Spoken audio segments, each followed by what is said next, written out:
Welcome to Selling in a Time of Crisis, Tumult, and Turmoil. I'm Kent Malinowski, joined by Chet, Tart. Hi, Chet. Hi, Kent. How are you? I am well, surviving and thriving in this crazy time we find ourselves in. I kind of find that this time is exciting also because things are about to change. I have never been more excited about the trajectory and future of our business than I am right now. Mhm. I totally agree with you. So the context of today's conversation has to do with coaching salespeople in the concept of how do you sell, how do you adapt, how do you adjust to selling in this current environment. So I'm going to put my coaching hat on and we're going to work on some things that are very important and most important to you. So where would you like to start? Well, let's start with the actual conversation. I was talking today with a couple salespeople, and they were mentioning to me, nobody wants to hear from you. Nobody's buying anything. And if you do have the money, what happens in 3 months if we're not out of this? How do we get comfort that what we're buying is not going to be taken from us because we can't pay for it? So that'll be the first question I have is we all have to have this funnel of activity and funnel of sales. How would you address that, Kent? Great. So let's talk about three things today. We're going to talk about what you have to do differently, and I call that behavior. The cadence of your activity has got to change. The second thing is the content of what you say has got to change. How you message, the stories you tell, and how you approach people. And the third thing is the confidence that you feel, which you have ultimate control over. That which is in your mind, the emotions that you can control, that you're aware of, and how to adjust to avoid stinking thinking that keeps you focused and on track to those other two things. So in that context of what do we have to do differently, I'll give you some guidance, and then we can talk specifically about what you're running into. The first guidance I will give you is that in this environment we find ourselves in today, we have to adjust both strategically and tactically when we approach the selling environment. Now, here's what I mean by strategically. The value proposition of what you sell has got to change, and here's why. If you continue to do and be perceived by your prospects as operating from a position of trying to sell them something, then you're going to run the risk of being perceived as predatory, insensitive, or devoid of any empathy. So that means we have to adjust what it is we're doing, what it is we're selling. So we'll talk about that, and then we'll talk about the tactics of how do you do it? How do you make a call? What's the call got to sound like? What are the objections you're hearing now? How do you have to deal and handle those? So for the purpose of today, I want to talk about strategy. Fair enough? It's fair. Could you drill down in case someone doesn't understand what a value proposition is? Could you bring that up? It means different things to different people. What does it mean in this conversation? Well, let's talk about the offer, what it is you're offering, Okay. and how does it have to change? And the easiest way for me to talk with people about their value proposition is to give people the formula for trust. And the reason we talk about trust is because you can't sell something to anyone unless that condition of trust exists. Fair? That's fair. So people say, well, what is trust? So I've created a very symptomatic formula for it. And what I believe is the formula of trust is trust equals intent plus expertise. The reason that salespeople are mistrusted by their prospects is because of that intent portion. What is your sales intent? Is your intent to sell something? Is your intent focused on yourself, your needs? We call that being I-centered. Or is your intent to help your prospects? Let me give you an example. Chet, how many emails have you deleted from your inbox this week with the subject line, I'm here to help? 80, 90? Right. How many emails have we seen come across our inbox with the words help or COVID in them? Yeah. They're not being opened. Emails are not being opened today. They're absolutely not being opened. So that means we have to change the offer and how we're positioning ourselves. That gets to your intent. I believe if your intent is to truly help people, when I say help, I mean putting the prospect's interests above your own. Do you think also, let's get rid of the word help to begin with? Sure. Even in the past, when I used to see emails that said the word help, well, what can you help me with? So there's got to be other words, or there's got to be other headlines we can use besides the word help. Because I think people will stumble over, okay, what do I use? What do I use? And the problem with when you offer to help someone, it's an unfair offer, or worse yet, if you ask the question, how can I help you? It's unfair, especially if they don't know you, because they don't have the context to give you an answer. That's correct. So it's an unfair question. And it's an insult. How do you know I need help? Absolutely. You're making an assumption, right? I'm assuming that I need help. Right. So my recommendation is get that word out of the vocabulary. I'm here to help. And we'll talk tactically in a moment. But you've got to give people, you have to frame your ability to help in a context to the situation that they are dealing with. So we talk about meeting people in the place where they are. What are they focused on? Some of your prospects are focused on business. Some are not. Some are focused on saving lives. Some are focused on saving the livelihood of the company. So they might be paralyzed. Their world could be frozen in place. What are they worried about? A lot of the prospects that you may be talking to, employees of a company, may be worried about having a job. So let me see if I'm listening to you closely. You are taking the salesperson's hat off and becoming more of a coach to listen to them.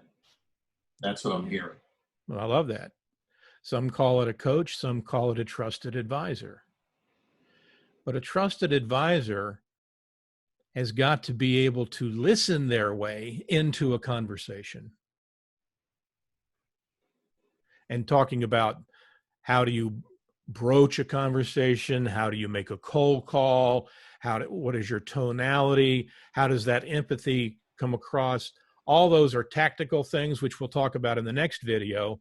But I wanted everyone to shift their mindset today from selling something to having the intent of being a trusted advisor or a coach. I like that a lot. I think your behaviors, when you start in this sales and marketing behaviors now, are going to define you. So let's talk. Let me give an example of how you can have a conversation with someone and not use the word help. I can give you an example of a call that I ran this week with a prospect. And here's the context. I had scheduled before the COVID crisis several weeks ago, scheduled a conversation with her. The reason it was scheduled for 3 or 4 weeks out is because she was going on vacation. And during that time of vacation, she says, okay to schedule 3-4 weeks out. Well, guess what happened during those 3 weeks? The world changed. Yeah. So I was really feeling, I don't want to be insensitive. I don't want to be parasitic. So I started my conversation with that condition. I said, this is the most amazing conversation I've ever had in my entire career. And I shut up. And that was the opening line to the call that we had scheduled 3 weeks ago. Of course, she said, what? She said, what? What do you mean? I said, we scheduled this meeting 3 weeks ago. And in those 3 weeks, the world has changed. So I'm not sure if the agenda for our call needs to change, but before we start, will you please tell me, how are the people doing health-wise in your circle? And she spent several minutes sharing with me the story about her vacation and what happened with her father, who's aged, and her sister, and they couldn't connect the way they were going to because she came back, was quarantined. So think about that. That was the 2-minute, 3-minute conversation we had. And she was kind enough they asked me that very question in return. So I got to share the stories about the situations that our family's dealing with. And that was the basis for the beginning of the phone call. You got that person's attention because you came from a different direction. And also you relieved the stress of what are they going to sell me? You know, for you, that must have been easy. For other people, that's not their mindset. Is there a way for us to remember that we should start things differently in this environment? Just to remind us. Well, I think you're so right. When we talk about strategy, that's where mindset comes to play. What is your intent? If your intent is to do something, to sell something to someone, as opposed to working with them, then your intent's coming from the wrong direction. Okay. So my recommendation is for everyone in the audience to have a sales mission and put that mission statement, your intent, right on your screen. Face it every day. What are the things that drive you from a sales mission standpoint before you get on the phone to make any calls? So what is your intent? What is your sales intent, Chet? So use that as a trigger so that before you make the phone call, you're there. One of the other things, this may not be on this call, but another call, is make sure you're prepared. Maybe you want to review, it's easy for you, but maybe you want to review different ways to open that conversation. Would you say that's fair when it comes to intent? If you have a new intent, you're not used to it, you got to practice that behavior, right?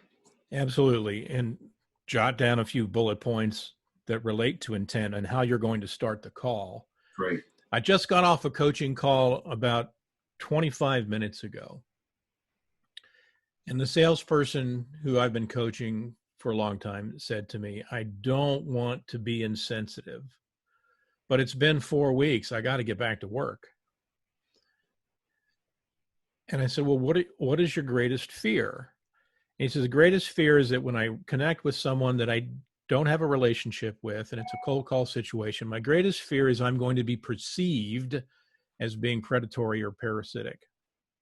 I said, so say that. Be authentic. Put it out there. Wow, that's strong. That is powerful, what you just said. Be who you are. So when you're making those phone calls or you're talking to yourself, you got to have the confidence enough to say, if this is what my fear is, I need to let it out. I need to even mention it. So I make this phone call. You think I'm selling you something? That's my biggest fear. So how do we continue? Is that a good way to look at it? Because I'm trying to get it into my system, what you're talking about. Sure. Be authentic. You know, it's been 4 weeks.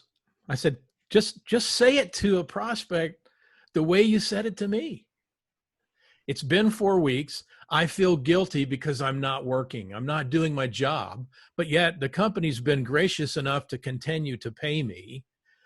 But when I pick up the phone to make a call, I feel badly. I feel that I might be perceived as being insensitive or parasitic or predatory. So the company gave us a mission: take the sales hats off and put on the help of expertise and being of service, being a trusted advisor.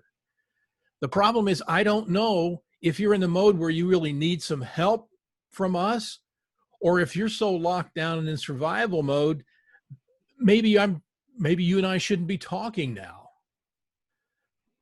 So I'm going to ask an unfair question. The unfair question is, how can I be of service? And the reason it's unfair is you don't know me, I don't know you, you don't have any context for what I do and how I can be of help. So can we have a little bit of a conversation about what you and your people are going through now?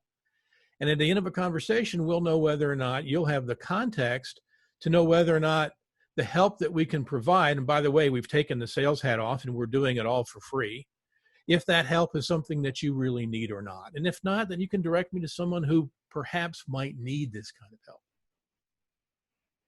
If you remember any one thing from this conversation, I think this is very powerful, because you brought up trust.